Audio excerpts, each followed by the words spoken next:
Mga idol, ipapapromote po ako dito sa Vincent Mart kung gusto nyong bumili ng ano pangalan? Break shake. Brick shake o mura-mura lang, 159, meron din 189.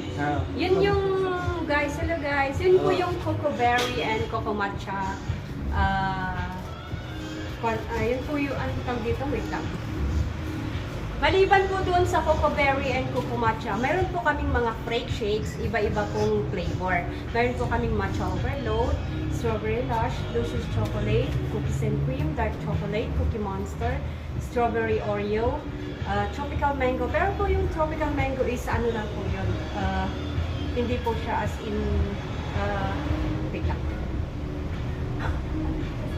Saka mga idol, baka gusto nyong bumili ito, masarap pero mura lang po, 150.